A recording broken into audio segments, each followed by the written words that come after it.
Hello again, this is Dr. Lindsay. And in this video, what we'll be doing is going over the Federal Reserve, uh, their organization and money and the monetary base. So the Federal Reserve was created initially to stop bank runs. In this country, we have what's known as a fractional reserve banking system, which means that people put their money in the bank, but the bank doesn't just keep it there until you want the money later. They loan it out to somebody else for a profit. And they only keep a little bit of the money that's deposited on hand for depositors who may want their money back. So as a result, they're susceptible to depositors wanting their money back all at the same time, or at least more depositors than they have money on hand to give them. This was common before the early 1930s, and in the next video you'll see a clip from It's a Wonderful Life with Jimmy Stewart. There's a bank run going on. But because of these bank runs were happening regularly, Congress realized we needed some sort of organization that would help out the banks when they were in trouble with these bank runs. Well, the bank runs means depositors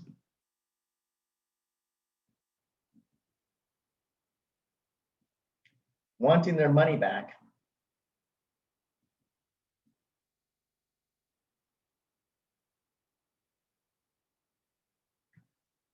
all at the same time, or most of them, or enough depositors that they don't have enough money on hand to cover them.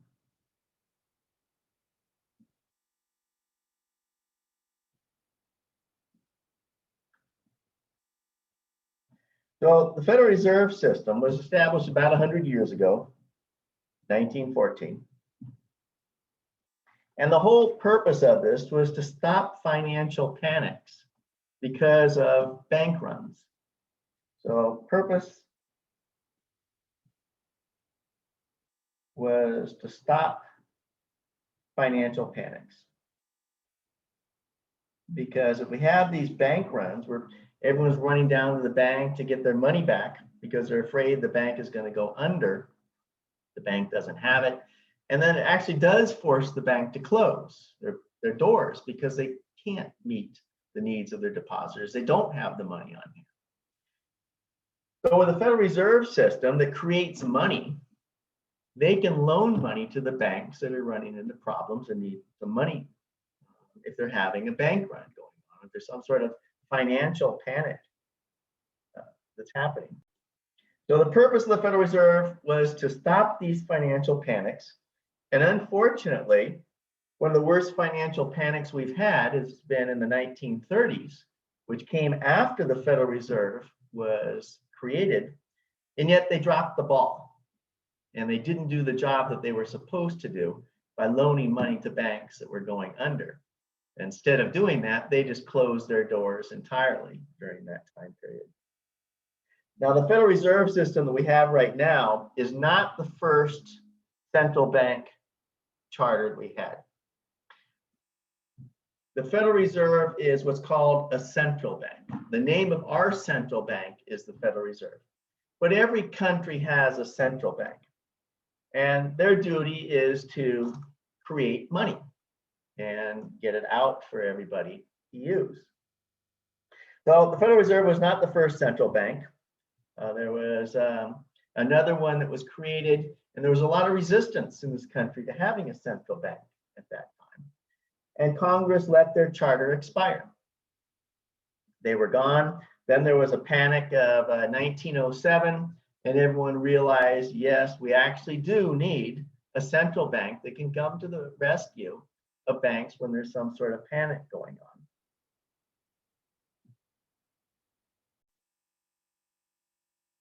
Now, in the Federal Reserve, there are what's called a board of governors.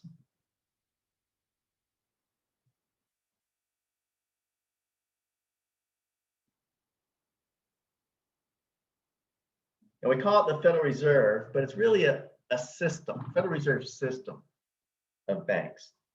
And we have this board of governors that watch over this system, and there's 7 members. They're appointed by the president and approved by the Senate for 14-year terms. So appointed by the president for 14-year terms. So a pretty long period of time. Not as long as a Supreme Court judge, but pretty long. And they've got to be approved, ratified by the Senate too. So it is our elected leaders that are picking these people to be head of the Federal Reserve. There is a chair, used to be called the chairman of the Federal Reserve until Janet Yellen, the first woman to become the chairman of the Federal Reserve, and she didn't want to be called chairman. She preferred to be called chair. So now it's just referred to as the chair of the Federal Reserve. And the chair serves for 4 years only. And once again, has to be approved by the Senate and appointed by the president. Now, the organization of the Federal Reserve looks kind of like this. We have this board of governors up here on the top, the 7 members. And under that are all the Federal Reserve regional banks. There's about 12 of them. So under that are a whole bunch of these banks, these Federal Reserve banks.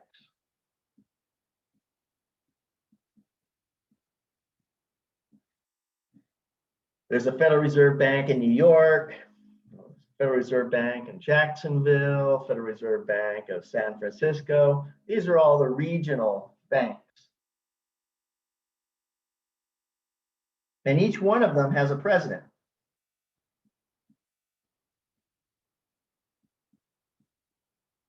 So let's say these Federal Reserve regional banks.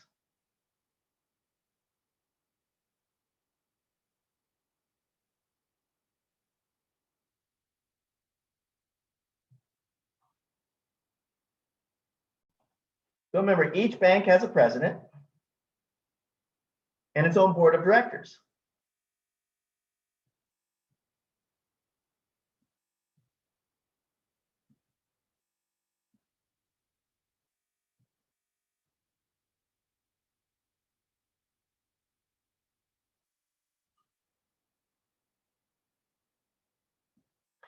And the national banks and some state banks own stock in these regional Federal Reserve banks.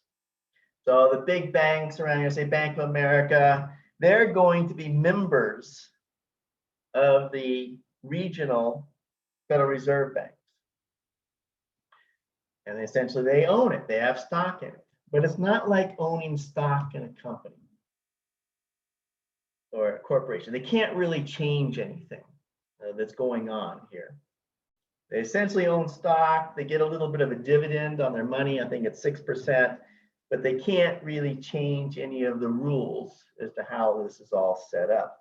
So remember, this was all set up, established by Congress, and has congressional oversight. And all the money, for the most part, all the profits that the Federal Reserve gets all go back to the US Treasury.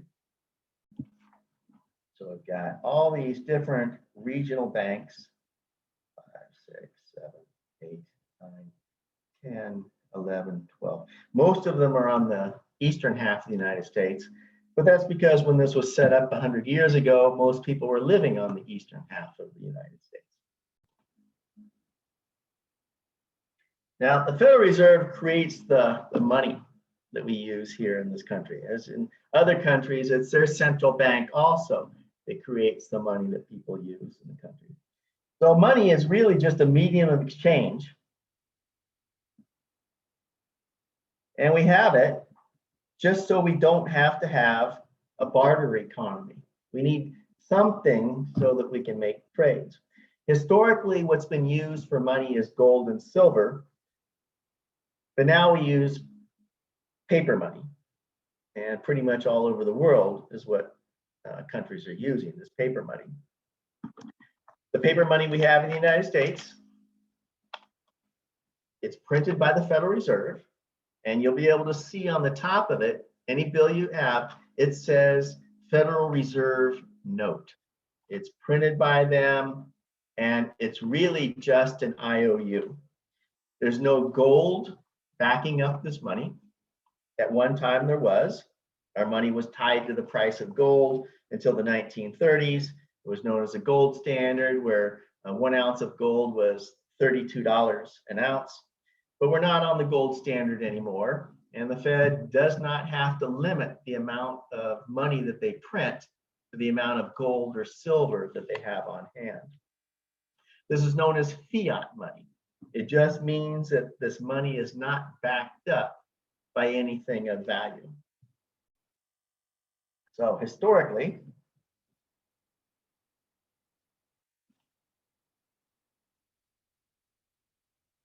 gold and silver used as money.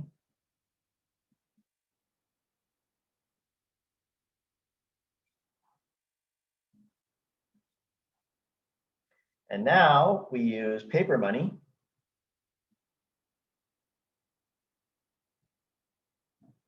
And fiat money is money that's not backed up by anything of value, such as gold or silver.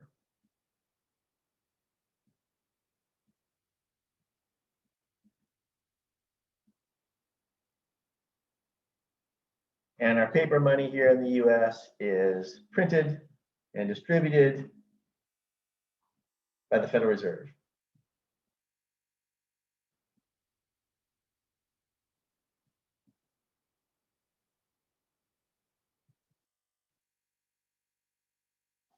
They created these notes, these Federal Reserve notes, and spend them. Now, the monetary base is a total amount of dollars that have been created by the Federal Reserve, our central bank. This monetary base is sometimes known as M0. It is also sometimes known as high-powered money.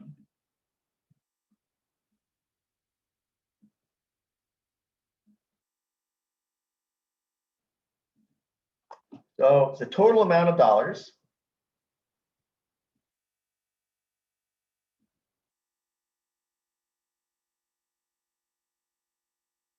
that have been created by the Federal Reserve. And they have to keep track of how much they create, every dollar.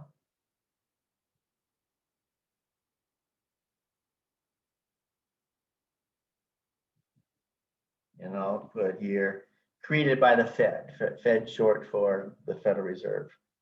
So now we can think of this monetary base as just all the money that's ever been printed.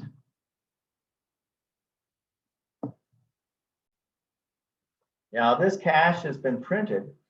A lot of it is actually circulating outside the US. And somewhere around 2/3 of the monetary base is outside the United States.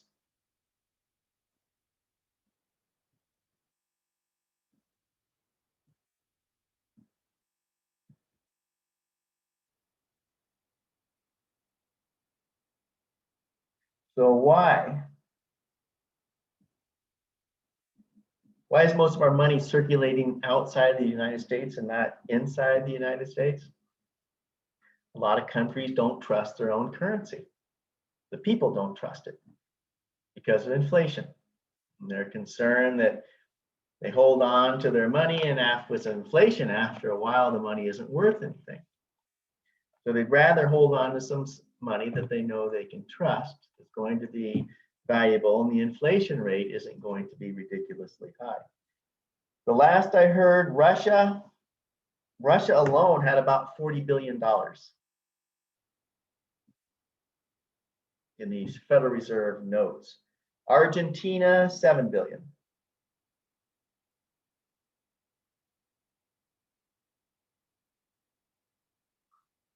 Lots of this money circulating around. So why would why would the people in Argentina want to hold so many US dollars? Well, for a long time, Argentina had a terrible amount of inflation. I mean, their inflation rate, and I'll use pi as the symbol for inflation rate, well, somewhere around 25% a year. It means if you're holding these dollars every year you hold them, they can buy 25%, essentially 25% less than what they could the year before. So better to hold these US dollars that you can translate, exchange into Argentine pesos rather than just hold off on the Argentine pesos. So why wouldn't they want to just hold? I mean, 25% a year, what's the big deal? Well, it adds up over time. So what they'll do is when the inflation rate gets too high, and it takes 1,000 pesos to buy a candy bar, the government will do something like this. They'll say, okay, bring us your pesos in, your old pesos, and for every 1,000 of your old pesos you bring in, we'll give you 1 new peso. And that way they bring the level of prices in pesos down in the country. So rather than have 1,000 pesos to buy a Coke, you can get it back to where now it's just 1 peso to buy a Coke. So in Argentina, since 1969, just to give you an idea here, they've dropped off 13 zeros off the peso. 13 zeros have been lopped off.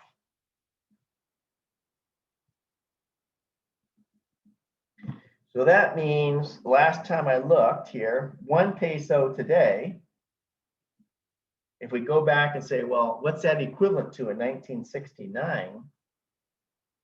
We would have 1, 2, 3, 4, 5, 6, 7, 8, 9, 10, 11, 12, 13 zeros have been lopped off. That's 10 trillion. That means 10 trillion pesos in 1969, a lot of money in 1969, would buy about the same as 1 peso today, which is probably about 25 cents. So that's why you wouldn't want to leave all your pesos in a room locked up, because they're just going to drop in value over time. There's also a lot of money, the counterfeit money, by the way, that's circulating abroad. And not all of it is actual US currency. And one of the most common denominations of counterfeit money abroad is the $100 bill. Okay, so what we've gone over in this video is the Federal Reserve. The whole purpose of it was to stop financial panics and bank runs by being able to loan money to banks when they were having problems. So the Federal Reserve, what they're allowed to do is print up all the money that they want to, and they can spend it. But the whole reason was to help out banks that were having trouble and didn't have enough money. Because if the banks fail in the country, nobody can borrow money, everyone loses, we end up with a bad depression. The organization is such that there's a board of governors, 7 members, has a chair. There's 12 regional Federal Reserve banks under that. Each of them have their own president, their own board of directors. The way this is set up is that it's kind of like a private organization and it's kind of like a public organization. And it was done that intentionally, be kind of this quasi-private, quasi-public agency. It's unique to the other central banks in the world. It's best, though, to think of the Federal Reserve as a public organization rather than something private. If you go over to their property and you start picketing and they say, get off our property, and you say, no, this is public property, the Federal Reserve, you're wrong. It is private property. They will kick you off, and they have their own police force to do it. So it has these elements of being private, and the private banks own these Federal Reserve banks, regional banks, but it's just better if you think of it as a public agency, a governmental agency, rather than some sort of conspiracy theory private organization that's making a lot of money for the banks. No, all their profit really just goes back to the US Treasury. We have to have some sort of money in order to be able to function as an economy. So we're not a barter economy. The Federal Reserve, the central bank, is charged with making that currency, our legal tender that we use. Fiat money means there's just nothing backing it. And the total amount of money that the Federal Reserve has created, the central bank has created, is known as the monetary base. In our country, though, a lot of this monetary base is actually floating around outside of the country because people in other countries prefer to hang on to our dollars rather than their own dollars because of inflation in their countries.